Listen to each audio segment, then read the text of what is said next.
अस्सलाम वालेकुम व्यूअर्स, क्या हाल है आपके। मैं नाज शाह आपके साथ हूँ। आज मैं आपके साथ शेयर करूँगी कि हज़रत दाऊद अलैहिस्सलाम की कौम के 12,000 लोग किस तरह बंदर और सूअर बन गए।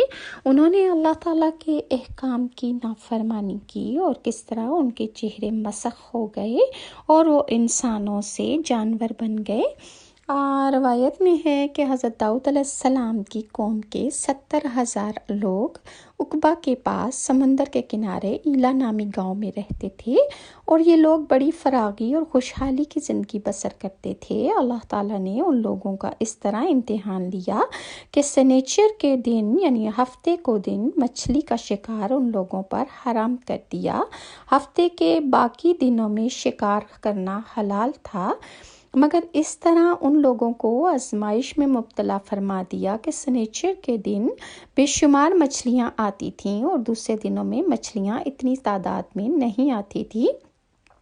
तो शैतान ने एक बुजुर्ग का हुलिया अपनाया और उसने अपना भेस बदल कर उन लोगों को ये हीला बता दिया कि समुंदर से कुछ नालियाँ निकाल कर खुश्की में चंद हौज़ बना लो और जब सनीचर के दिन उन नालियों के ज़रिए मछलियाँ हौज़ में आ जाएं तो नालियों का मुंह बंद कर दो और इस दिन शिकार ना करो जिस दिन अल्लाह ने मना फरमाया है, बल्कि दूसरे दिन जब मछलियाँ सारी तुम्हारे हौज़ों में इकट्ठी हो जाएं तो उनको आसानी के साथ पकड़ लो और उनका शिकार कर डालो।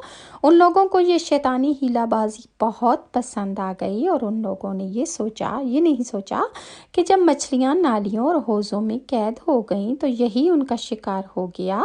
यानी हफ्ते वाले दिन ही वो नालियाँ उन्होंने बनाई और हफ्ते वाले दिन ही हौज़ बना डाले जिनमें मछलियाँ उन नालियों के ज़रिए उन हौज़ों में इकट्ठी हो गई। उस दिन उन्होंने नहीं पकड़ा, लेकिन दूसरे दिन उन्होंने उन मछलियों को जाके पकड़ लिया। तो शिकार तो मेन ये था कि उन्होंने हफ्ते वाले दिन ही किया था और जो कि उनके लिए हराम करार दिया गया था। इस मौके पर इन यहूदियों के 3 गिरोह हो गए। पहला गिरोह, कुछ लोग पहले गिरोह में ऐसे थे जो शिकार के इस शैतानी हीला से मना करते थे कि ये चालबाजी ना करो और नाराज़ और बेजार होकर वो शिकार से बाज रहते थे। नंबर 2, दूसरा ग्रुप उन लोगों का था जो इस काम को दिल से बुरा जानकर खामोश रहे, दूसरों को मना भी ना करते थे, बल्कि मना करने वालों से ये कहते थे तुम ऐसी कौम के क्यों नसीहत करते हो जिन्हें अल्लाह ताला हलाक करने वाला है या अल्लाह उन्हें सख्त सज़ा देने वाला है। तीसरा गिरोह में वो सरकश और नाफरमान लोग थे जिन्होंने हुकमत खुदाबंदी की एलानिया मुखालफत की और शैतान ने जो उन्हें हीलाबाजी सिखाई थी उसे उन्होंने मान कर सनीचर के दिन शिकार कर लिया और इन मछलियों को खाया और बेच भी डाला। जब मुनाफरमानों ने मना करने के बावजूद शिकार कर लिया तो मना करने वाली जमात ने कहा अब हम इन गुनाहगारों से कोई मेल मिलाप नहीं रखेंगे, कोई ताल्लुक वास्ता हमारा इन लोगों से नहीं है। चुनाचा इन लोगों ने गांव को तकसीम करके दरमियान में एक दीवार बना ली, यानी जिन लोगों ने शिकार करना बुरा समझा और उनको नसीहत करते रहे उनके दरमियान, और जिन लोगों ने शिकार किया और मछलियाँ खाई और बेची उन दोनों ने 2 गिरोह बन गए और उन्होंने बीच में बहुत बड़ी दीवार बना डाली और आमदोरफ्त का एक अलग दरवाज़ा भी बना डाला।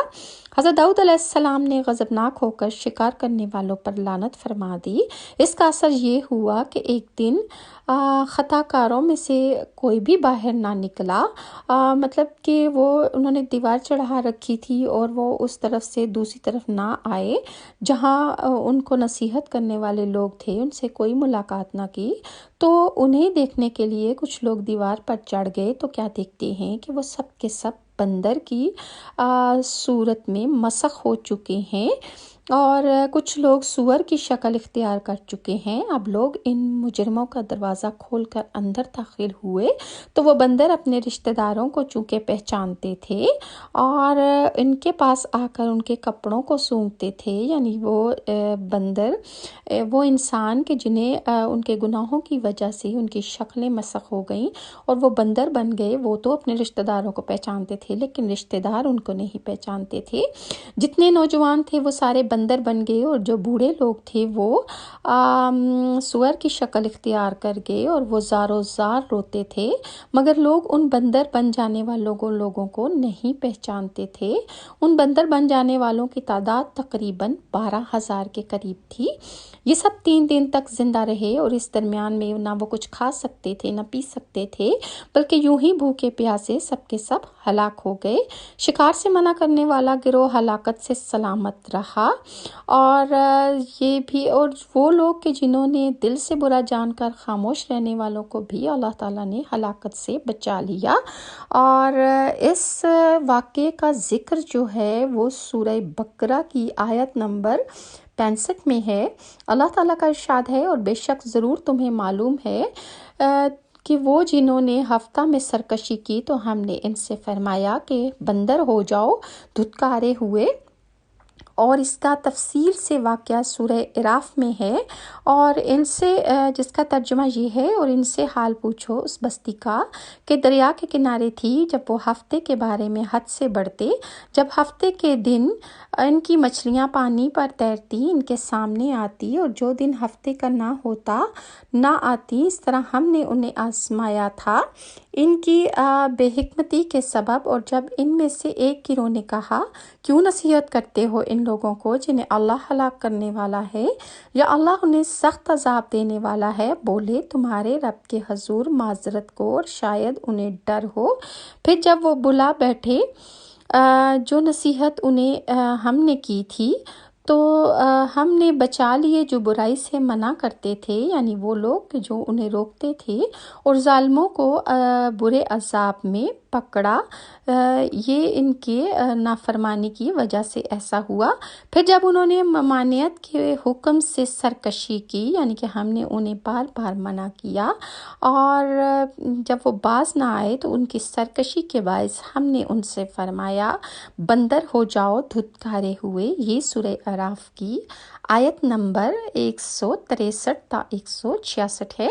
معلوم ہوا کہ شیطانی ہیلہ بازیوں میں پڑھ کر اللہ تعالیٰ کے احکام کی نافرمانیوں کا انجام کتنا برا اور کس قدر خطرناک ہوتا ہے، اور خدا کے نبی جن بد نصیبوں پر لعنت فرما دیں وہ کیسے ہولناک عذاب الہی سے بچ سکتے ہیں، اور کیسے عذاب الہی میں گرفتار ہو کر دنیا سے نیست و نابود ہو کر عذاب آگ میں گرفتار ہو جاتے ہیں اور دونوں جہاں میں ذلیل و خوار ہوتے ہیں۔